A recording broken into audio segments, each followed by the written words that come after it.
And welcome. I'm Bill Newell from MSO News Sports. The sports writers from the Salem News and Gloucester Times are here. And Matt Williams, assistant sports editor, Salem News. Nick Giannino from the Salem News. And Nick Kukuru from sports editor for the Gloucester Times is here with us. And gentlemen, welcome.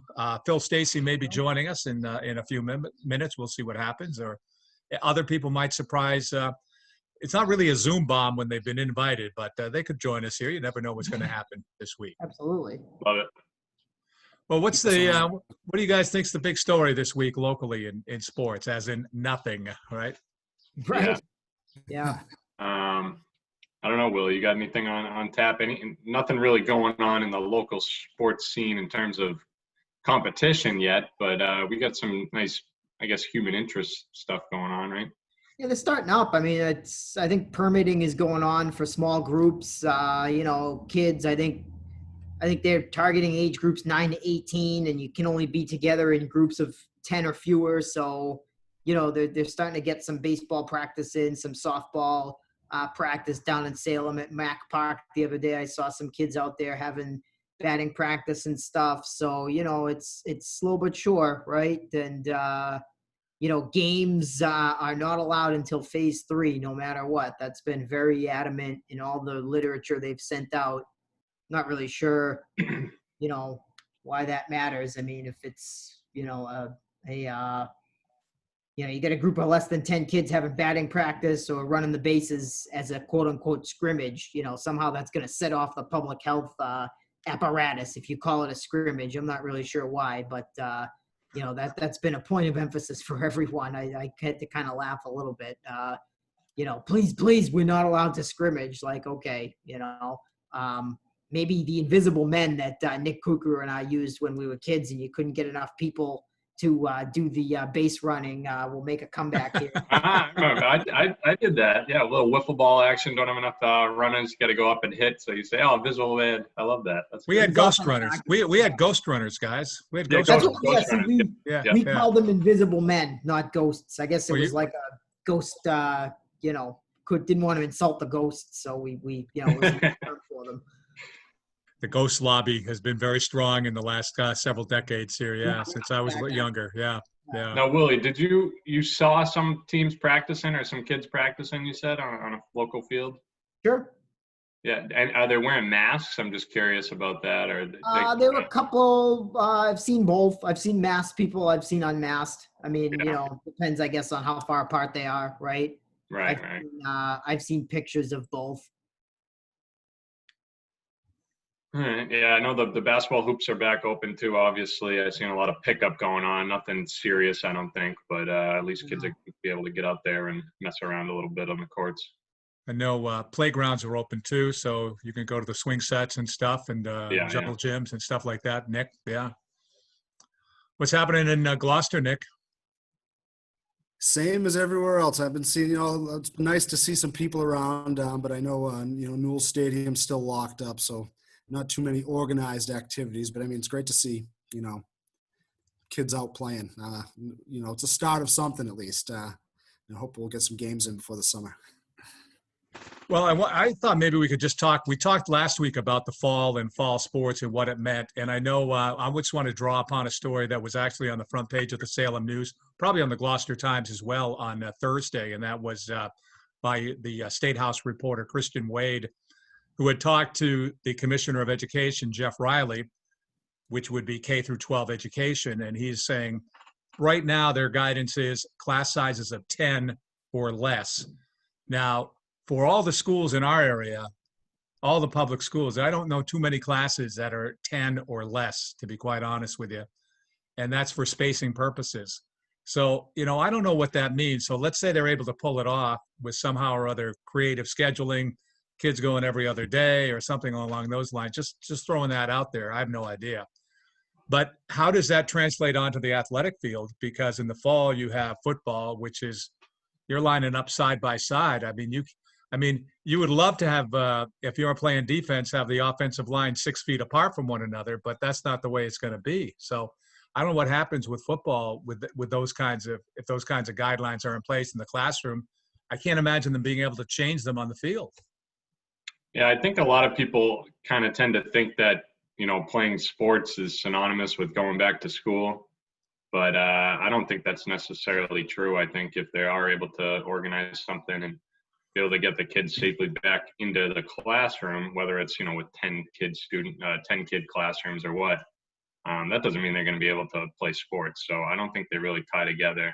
There's going to be different regulations with both. And I don't know. It's interesting. I guess as we get closer here, we'll start to kind of learn more and see more of these things pop up about what people are thinking. But I don't know. Yeah. Yeah, I was pretty optimistic there'd be sports in the fall, the high school sports, but I'll be honest, that was the first thing I thought of when I saw that news too. How are we going to have sports with these kind of classroom restrictions? And I kind of, soured my optimism a bit. Yeah. A lot. They're not going to have those restrictions. That's a reality.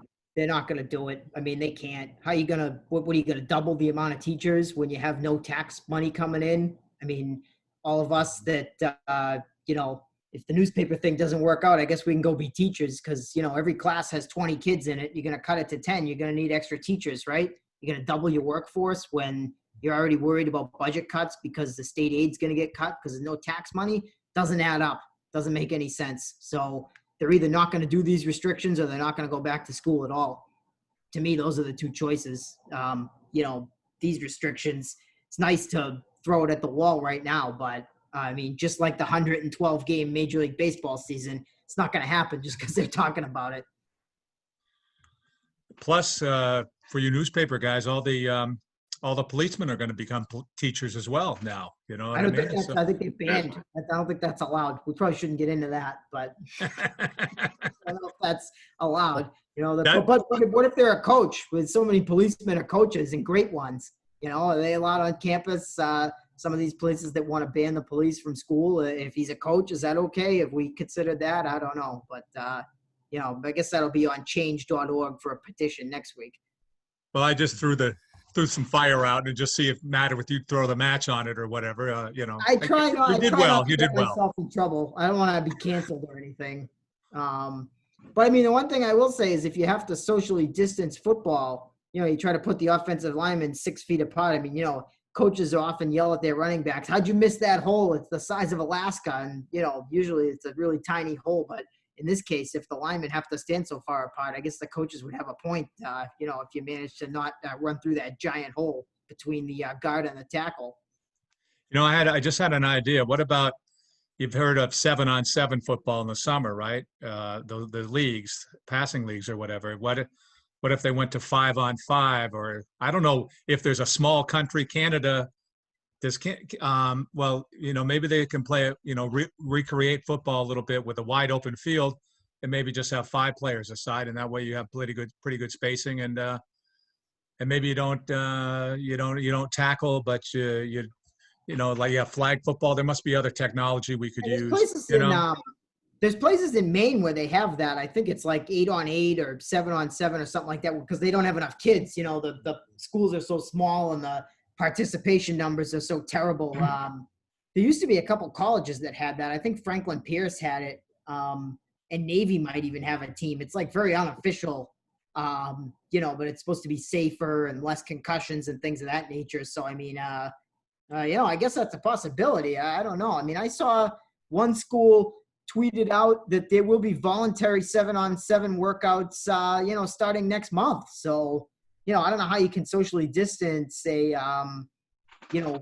cornerback covering a wide receiver. Maybe they'll just be going against the air, running patterns. And, I guess that's socially distant. But, I think, I think the world is going to move on here. And, I think that's a good thing. And, especially now that we're in the actual summer, and there's a lot less red tape, I think, to worry about as far as, governing bodies and MIAA and things of this nature. It's basically just kids being kids down the playground, without all that governing. And, hey, I think that's a good thing, Nick and I are old, but when we were kids, there wasn't AAU. Everything wasn't organized with a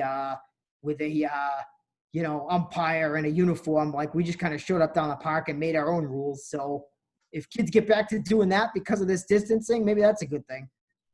Great thing. And hopefully, I mean, I feel like, especially when it comes to football, I feel like it's got to be all or nothing. You can't really mess with it too much, as I think we've seen these passing league tournaments over the summer are excellent. You know, they're great at getting the kids in shape, but as we see just about every year, the good teams in those passing league tournaments are rarely the best teams when you put the pads on. Right. Absolutely. Not only that, but I don't think most of the kids probably wouldn't be for that. You know, they're not going to show up to do that. It's going to be hard to get everyone all on board with something like that. It seems a little far-fetched.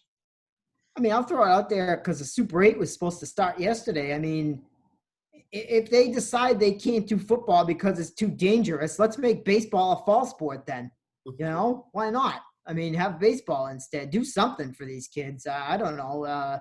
Think outside the box. I mean, if you happen to be a soccer player and a baseball player, I guess that stinks, but. Nothing wrong with a little fall ball. I could get on board with that. Yeah, why not, right? Colleges do that, first, you know, with the workouts and stuff in the fall. Absolutely, yeah. I mean, the other thing, too, is I'm sorry, Nick, go ahead. I was going to say that'd just be especially good on the North Shore because baseball may be the best sport on the North Shore, at least currently. That's true. Probably right, yeah. You know, the other thing, too, we've talked about in the podcast here over the past about the pro sports starting up. And right now, really, no one's really started up yet. You know what I mean? So here we are. Golf. Well, okay. Yeah, coming to the middle of June. And we know nothing's going to start right away, but they're talking about starting without fans, some of these sports. And we'll see. Nothing has started yet. And I got to think that, mid-July is the absolute earliest that something could really start with the resuming the NBA and NHL with the Major League Baseball. Finally starting to get some dates. It looks like training camp's going to be July 10th, and the games will be in August, which is, I guess, a month behind what we expected. We were hoping 4th of July, right? So maybe that's a guidance for the fall high school sports. Maybe it'll be a month late. Maybe we're looking at Columbus Day or something. I don't know. I mean, I just made that up. But just extrapolating from the pro sports. If they're a month late, maybe everybody else will be a month late too. I don't know. Yeah. I mean, and the other thing too is what happened in this, it takes one domino to fall and then all kinds of things happen. You got the colleges that, talk about wanting to play, but they got big money and they're saying they're playing because it's a big money sport. And so if they are floating things out there, like we may not play this fall, that impacts revenue right away for them. So I think they want to present the fact that they hope they're going to be playing or say that they're going to be playing, but you never know what these smaller leagues, D3 leagues will be doing and so on for a variety of reasons. I don't know. So crazy. Yeah. Gentlemen, maybe we could buzz around and any particular stories that you guys have done in the last. Matt, I know you did a story, on the videography of games. What if no fans, high school fans, are able to go to the games in the fall? Yeah, I thought that was kind of interesting. Like, if that's the case, would they be able to broadcast? And I found it interesting. It's relatively cheap. You can do it with just an internet connection and an iPad, but the quality might not be great. There's a company called Streamography that does it for St. John's Prep that does it very well. They have some multi-camera setups, really professional grade stuff. And, I guess it'll depend. I mean, I suppose a place like the Prep or Everett, you'd get an ESPN quality broadcast. Maybe some of the small schools in the Cal, you'd get a Periscope quality just with an iPhone or something. But I think that, if I was an AD, that's definitely something I'd be thinking about because, whether parents can't get to the games or maybe they don't feel comfortable going out, or maybe, a retiree, a grandpa, a 75-year-old guy who goes to all his granddaughter's games, maybe he doesn't feel comfortable going out because he doesn't feel safe. So it'd be cool if he could watch it on his computer, kind of thing. We're all thinking outside the box to fill the paper with nothing going on. I thought that was a neat little angle. I liked it, and I think it's already pretty popular, right? I mean, the Prep uses it. You said that, on average, you interviewed, but they get a couple hundred views, every time there's a football game, and way more even for the Thanksgiving games or deeper down the road in the playoffs. So people are using it already if they're forced to, if they have no other choice. I mean, why wouldn't you, right? I think the bigger the school, the more audience, like Endicott and Salem State, for instance. I mean, if they got, athletes from Connecticut or, Texas or whatever, their families obviously can't be up here all the time. So, Right. the further away you're getting your kids from, the more prevalent it becomes because they got families, back home, so to speak. Yeah, actually, I think some of the colleges have been doing a lot of video to begin with, and it's just not out publicized as much as it possibly could be for their events and so on. But The other thing yeah, that's cool about it is, the one thing that the prep does really well is they involve the non-athletes, kids that maybe like sports but aren't, 6'4" and 280 pounds. Like, you want to be a broadcaster when you grow up or something. So I think that's a cool component. If a kid wants to be an announcer, wants to be a camera guy, you can get them involved as an extracurricular, and it's a cool experience for them, and it's also free labor. So Sure. work study. And the thing is, too, I mean, Exactly. I think every game I've been to has had at least a kid up there filming, at least, on behalf of the team. I mean, It seems like it might be pretty simple to kind of, turn that into something that people can watch. Yeah. Make their huddle public, but then you're worried about the Belichick's on there trying to steal the signals and stuff. That would happen. It would be. And the guy that does the prep stuff, Matt, as you were mentioning, streamography, is Andrew Nicastro, based out of Gloucester. Oh, wow. Nice. Nick Kukuru, yeah. So Andrew's been doing it for a long time, does a lot of other stuff. So so they've done a lot over the years on that piece. Yeah. So yeah. Good stuff. Nick Giannino, what about you? What's happening? Well, I did just run a story today on a woman from Peabody, went to Peabody High. She was a great field hockey player there, and ended up going to Merrimack for a couple years before she got injured, which forced her to stop playing field hockey. And then she went back to coaching, which she had done a little bit of while she was in school with her dad under this program called Prime Field Hockey. Basically, it's a club program that helps kids that really can't afford, a high quality, I guess you could say, AAU program or club program of that nature. And she really just accepts anyone that wants to play. They get around, they play tournaments and stuff, practice, all that good stuff. They run it out at Danvers Indoor Sports mostly. It's called Prime. And her and her father, Rick, run it. She's the coach. He's kind of overseer, and he's also an official. But both of them are up for USA Field Hockey Awards this year, which kind of prestigious honor, big brand, big name, big recognition. So she's up for National Coach of the Year, and he's up for National Official of the Year. They're both Peabody natives, and it's a pretty cool honor. Only 5 nominees for each category, so even just to be nominated was pretty cool. And they both the voting ends on Sunday, I believe. So you can go on USA Field Hockey and cast your vote for those two. It's Julianne Tobin is the woman, and Rick Tobin is her father. And like I said, she's a coach and he's an official. And so I thought that was a cool story. Some local guys getting recognized. Exactly, yeah. Nick Kukuru? Yeah, I mean, my area more on the news side, just, some good news over at the GHS, the Smith Fieldhouse, got the floors ripped up, the bleachers taken out. They're finally renovating the place. It's probably, I don't want to say the worst facility in the NEC, but it's down there. So Saugus got a new one too. So now, I mean, that it would have been probably if they didn't fix it. Yeah, exactly. And that was roof issues though, wasn't it, Nick? Roof issues in Gloucester initially? Oh, it was everything? Roof issues was kind of the one that started it. They had to cancel a basketball game once. The AD has to stand up under one hoop and wipe it up with a towel every trip down, the other end of the floor if it rains.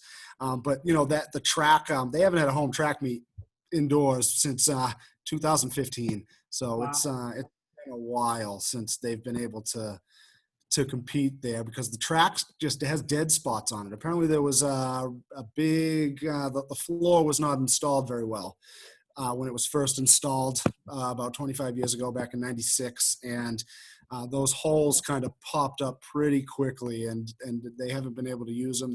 There's 2 side courts that are not usable. So like the freshman and JV teams have to practice at elementary schools.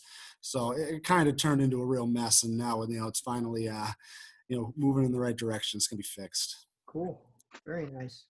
Yeah, the new Saugus High School, Matt, I think you were just talking about. I think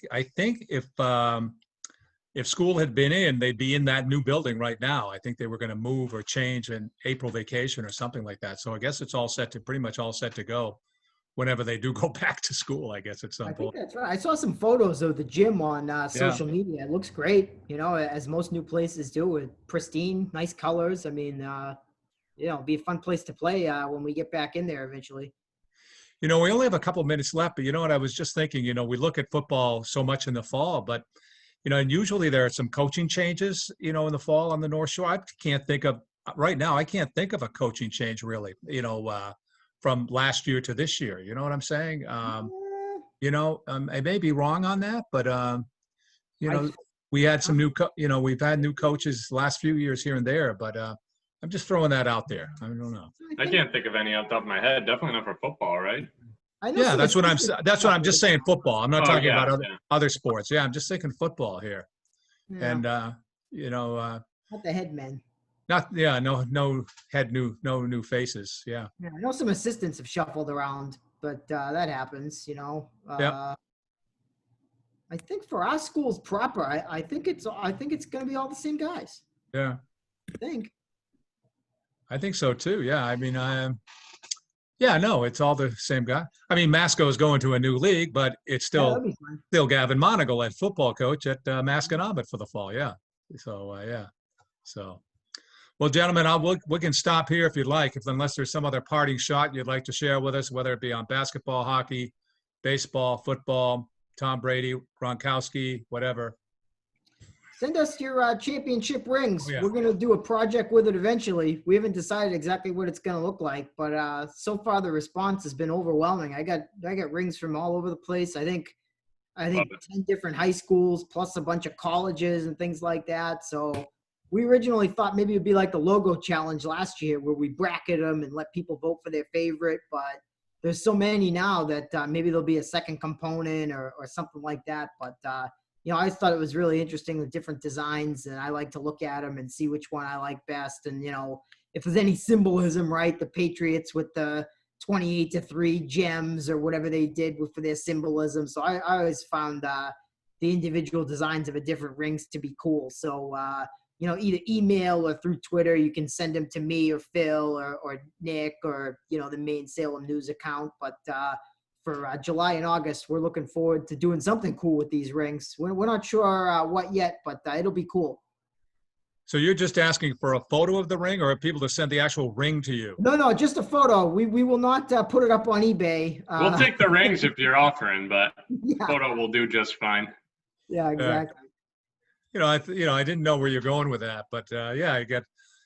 And then they come back looking for their rings, and you open up the desk drawer beside you, and you got like 50 rings in there. I don't know which one's yours. Be a little bit more, possessive of those. Not like just bringing us some photos that we end up keeping in our desk for 5 years long. I think the rings they might notice, and it's interesting. I guess not everybody makes rings, right? A couple of the more recent championship soccer teams that reached out to we didn't make rings, and so it's always interesting to see who does and who doesn't too.